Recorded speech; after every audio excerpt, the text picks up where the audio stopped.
And what's happening, buddy? How's things going? Yeah, going very well, thank you. Training has been going well through this whole lockdown. We haven't stopped training, so I'm very fortunate enough to have that opportunity. Staying at Dricus's house and training with him, learning from the guys that stay with him as well. It's been a cool roller coaster ride, but it's been awesome. Fantastic. So Yeah. how did that all pan out? Did you heard about the lockdown and you were like, I'm going to go live with Dricus and just spend my time Yeah, there? I think most people, like, when they heard that is going to happen, they didn't make plans. They only thought it was going to be 3 weeks or 4 weeks. We quite had the suspicion that it was going to be even longer. So Dricus asked me, well, I asked him if I can come stay with him, but he had a mutual feeling, like going to go stay there, I can be a training partner for him, and I can learn a lot from him as well. And we made that plan, and luckily, we stuck to our guts, and it worked out for us. So we moved a lot of the gym equipment to his house, and we had everything we needed to train there. Okay. That's awesome, man. I think you guys were a little bit ahead of the curve there. One of the very few to make like a solid plan like that. And it was quite cool to see. And then what was that time like, man, living with Dricus? I mean, obviously you're the young protege from CIT and just spending that unadulterated time with him and just sparring a bigger man and all of that kind of stuff. How did that all work out for you? Yeah, it was great. It was definitely hard. He is... especially him moving up to middleweight, he's much bigger now, physically stronger. He looks and is fighting amazing. His technique looks crisp, but the whole experience was so cool. Not only learning how he trains and how he focuses on his training, but also diet. Staying with one of our coaches, Henny. Working with him with like mental coaching and having a sleep schedule. It was so much fun. And just, if we're not training, we're watching fights, analyzing fights. It's all we talk about it. So I had the time of my life there. Fantastic. So you were almost in fight camp with no fight there. Yeah, definitely. We were in a proper 9-week fight camp without any fight. Because we didn't know what was going to happen, so we just kept on staying ready. And still now, with the new, we're waiting for the government to tell us, listen, when the gym can open, when the professional athletes can go back. There's a gray area there for what is right and what is wrong. But it hasn't stopped us yet. We keep on doing 2 to 3, 4, maybe 4 sessions a day, depending on what we have to do. And we try and adapt to the situation as best we can. Awesome, man. Obviously, like everyone's in a bit of limbo with the gym situation. We know that we're going to get a bit of leeway to open up. Yes. Obviously, we're waiting to see how that's all going to pan out. Have you? I'm hearing that the EFC have contacted 1 or 2 guys. Have you had any contact with the EFC? I quickly, actually, the last chats I've had with Graham was actually on Instagram Live. That's the last time we've chatted with them. I'm as soon as they have figured out their stuff and have a date in mind, then I'm sure we'll be talking again on getting an opponent and setting up a fight. I'm ready to go. Give me a week and a half to drop the weight. I'm ready now. So I want to really be on that first card. If they can do one, I don't care if there's no fans. It doesn't bother me. I want to fight. The plan was to fight at least 4 or 5 times this year. Yeah. Now that plan has taken a little knock, but hopefully we can pull it through. Yeah. So it seems I would guess in my head maybe come September, October, things are going to start to open up. I know the EFC is pushing to get that behind closed doors event, and it would seem natural. It already seems that they're going to try and work to get Dricus as a headliner there. I would imagine that your name is going to be thrown amongst the cat amongst the pigeons. There is there. Yeah. I mean, obviously you're very planned out. You've got this whole plan ahead of you. You're trying to map out your career as a youngster. And I know when we ask the question, you kind of deviate. But is there somebody in mind that you know where you are in your career right now, where you want to go, and what sort of challenge comes up next? Yeah, it's hard to say. You know, there's a few guys I would like to fight.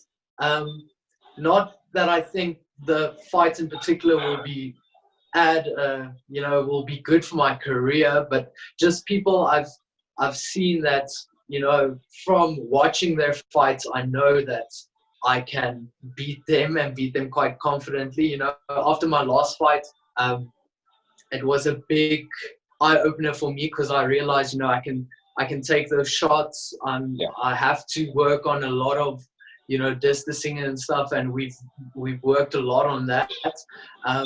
So it's really hard to throw a name out there. You know, I'm lucky. I'm in the position now where I am putting all my faith into my coaches and, you know, my training partners. So if they tell me, listen, they want to throw this and this and this name in there, and this is the plan going forward, then I trust that they know what they're talking about, you know, and I have full confidence in that.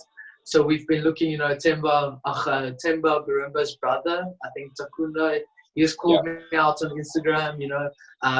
Billy Westhuizen has been thrown in the mix. That's a fight I'm also interested in. So we'll see what happens. I'm ready for whoever they throw towards me, you know. So getting called out, it's fun. I must be doing something right.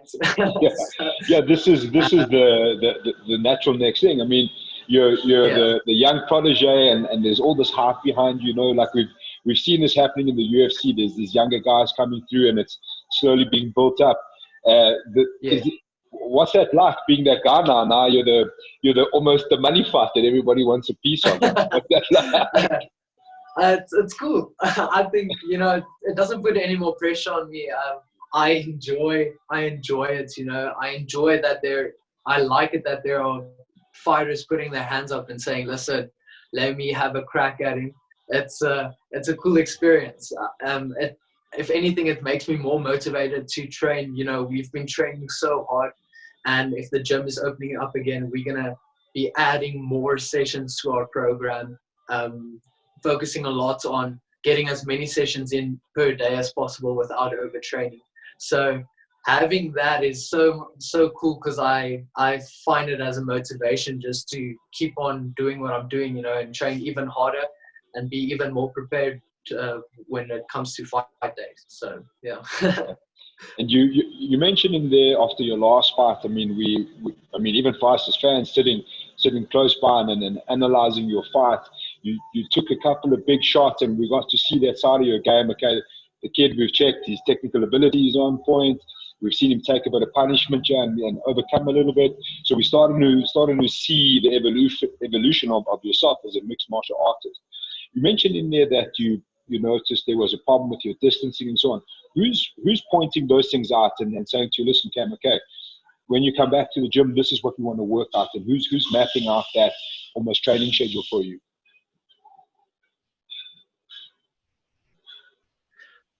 So yeah, well, going into the fight, we knew that, first of all, we didn't know a lot about the guy I was fighting. So there was not a lot of, you know, amateur fights and stuff to look at. All that we knew was he was like a Kyokushin karate fighter. So we knew he was going to be a lot on his back foot waiting to counter. And unfortunately, you have to have two guys that are willing to scrap it out to get, you know, a fight of a night or a bonus performance. So I knew I had to push the pace, even if that means taking more damage. But that's something we've definitely tried to work on and fix. And when it comes to people pointing that out, I knew immediately after the fight, you know, I was happy getting the win. I wasn't happy with my performance for that reason. So I was happy with, you know, throwing the kicks I did, you know, controlling the cage, getting used to wrestling in the cage, you know, in front of those bright lights and under the cameras and stuff like that. But afterwards, I told my coaches, you know, like distancing was a problem and we need to fix it immediately. And you know, Drickus, Coach Mornay Visser, our head coach, he definitely told me we're going to have to work on that. So I would say, you know, Coach Mornay Visser is the guy that tells us, listen, this is what we need to work on, this is what we need to improve and change. And then I start working with guys like Drickus and Henny to get that done, you know, doing pad sessions, in our sparring sessions, focusing on that, doing drills. So I'm very grateful to have a team like that, you know, we celebrated the win, but we kept on focusing, okay, what's next? Because we're long from being done. Yeah, man, it's the joys of evolution as a mixed martial artist, and it's always interesting. So you're basically saying, like, you mapped out some problems for yourself in that fight already. You knew straight away, okay, this was a problem, that was a problem, this is what we need to work on. Yes. Yeah, definitely. You know, I don't want to. I'm still young and I'm planning to fight for many years. I don't want to take unneeded punishment. So even walking backstage, I knew immediately, you know, what was wrong, what was right. And then talking to my coaches, I could get clarification of what I was thinking. And then just sharing ideas as well with each other. You know, I could have done this, could have done that, you know, change that.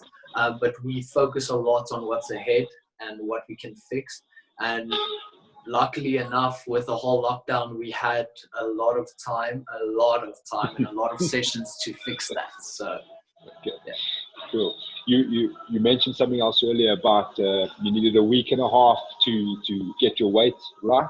What sort of weight cuts are you going through at the moment? Because I mean, obviously you're still physically growing into yourself and that sort of thing. Yeah. So what sort of weight cut are we talking about at the moment? Yeah, so now I probably walk around at maybe 69 kilograms, 68, 69. So it's not a massive cut. You know, I usually get down to about 65. Yeah, so, and the weight cut doesn't bother me a lot. You know, I think me and Drickus, we were talking about it, going into a fight without a weight cut. I think that whole process would be kind of weird. You know, there's a lot of spending time in the salt bath or the sauna or wherever, however you do it. I think there's a lot of mental preparation that is done when you do that, you know, the day before weighing. So I think it's a very important step before the fight as well. So the weight cut hasn't bothered me yet. I haven't had problems, and I want to try and stay as professional as possible, you know, making sure I come in on that weight. So my first fight, I was underweight actually. So I was about 134 pounds. And then this time I got it on the money. So we're trying to figure out how my body reacts to the diet and the weight cut, you know, the water cut. And we're going to try and get it perfect. So would you say that your entire focus, besides obviously the skill development and maturation and fight experience, 135 pounds, the bantamweight division is what you're going to focus on and try and become the best bantamweight version of yourself possible? Yeah, definitely. Yeah, that is definitely the focus, you know, keeping close eye on who is in that division. We are studying the guys, especially going forward. And I feel comfortable at bantamweight, you know, coming up from amateurs. A lot of people tell me I'm pretty small for that weight. But I feel like cutting, it's not necessary for me to cut all the way to fly. It's going well so far, you know, so I feel strong at that weight. I felt like, especially in my last fight, you know, wrestling and controlling on the ground as well felt good. So going forward for the plan, a short-term plan is staying at bantam. All right, 100%. And what do you make of the guys that are lurking around the top of your division? I mean, Faiz Jacob, the champion, Sisandile now is the new talk of the town there. What do you make of the top tier of that division? Do you see yourself in the next couple of fights being a real force to reckon with there? Yeah, definitely, without a doubt. You know, I have a lot of respect for Faiz. He's come a long way since he started. You know, technically he has improved a lot, and he always puts on cracker fights. I think he is one of EFC's most biggest stars. You know, and he is very good for that division. I was very impressed with Sindile's last fight as well. You know, he looked very, very good. I thought the weight cutting down to bantam, because he was quite a big featherweight, you know. So cutting down to bantam, I was very impressed with what he looked like on the night. You know, Ruvan de Beer is someone I also would like. I like when they throw that name into the mix as well for me to fight potentially in the future. So I think the bantamweight division looks very good, you know, some exciting fights to set up. I definitely believe that as of now, I think Sindile deserves the title shots, you know, so he's been gunning for that, keeping close eye on social media, and I think he deserves it. So there's some cool guys, some cool matchups to make, especially in bantamweight division. Yeah. We slowly get you to call one or two guys out there. Just slowly sucked it out of you. Fantastic, man. Yeah, look, I'm gonna have to give you something, you know. So look, it is definitely a great division, and hopefully we're going to see that belt up for grabs pretty soon. You still got guys, Sylvester Chipumbu in the mix there as well, Devin Cronje. Yeah. So a couple of guys hanging around there, which will make things super interesting as things start to gear up. And otherwise, buddy, thanks so much for your time. Nice to catch up with you. Hopefully we get to see you in action really soon, man. Thanks. I really appreciate it. Thank you for talking to me. I had so much fun, and enjoy the rest of your day. You too, buddy. Cool. We'll chat to you soon. Cheers. Thank you.